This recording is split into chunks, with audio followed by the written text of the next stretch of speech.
has that shiny new addition to the collection smell.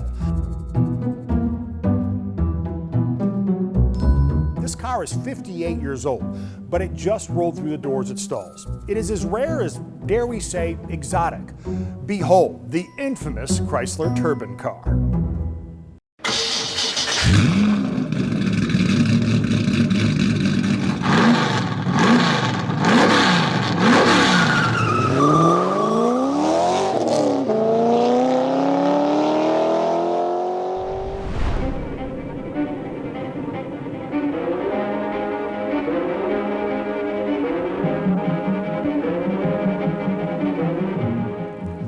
The automotive world may be going electric, but the development of alternative fuel source cars is nothing new. Beginning in 1953, Chrysler and engineer George Hubner were committed to developing a turbine engine powered car. Over the course of 23 years, Chrysler developed 6 dozen turbine cars. Today, only 9 remain, and you're looking at one of them, the 1963 Chrysler Turbine.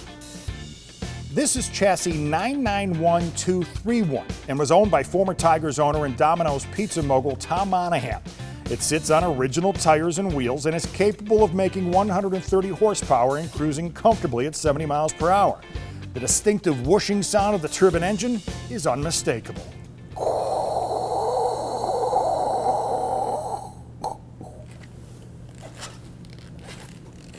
Actually, it sounds more like this.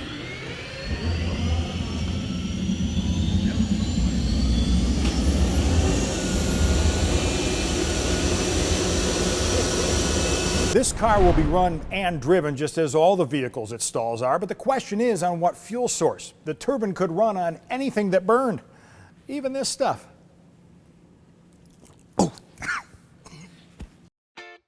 The whole concept behind the turbine-powered car should have worked. It promised advantages over the pistons-powered engines because it used fewer moving parts, and with spinning versus reciprocating parts, it featured a smoother running engine. But a thing of beauty, it was not. It had a very atom bomb feel to it.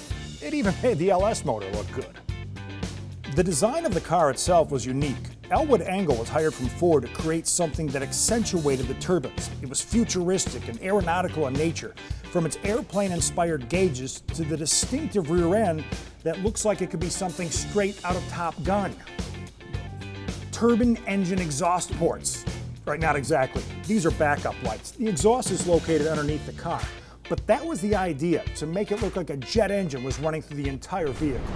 Every turbine, with the exception of one, was blessed with a gorgeous tan. Turbine bronze, they called it.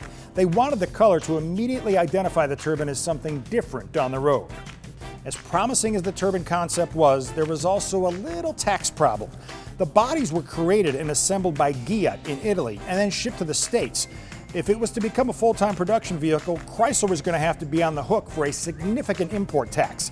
The only way around that was to destroy the prototypes. So 46 of the 55 turbine cars made were sent to their crushed and fiery graves in a junkyard in Romulus, Michigan.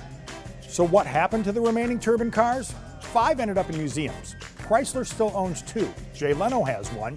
So does the Smithsonian, the Peterson Museum, and the St. Louis Museum of Transportation. The other 3 reside here in Michigan, including this one right here at Stahls, where it looks completely at home alongside all of its stylish, sophisticated, and fascinating friends.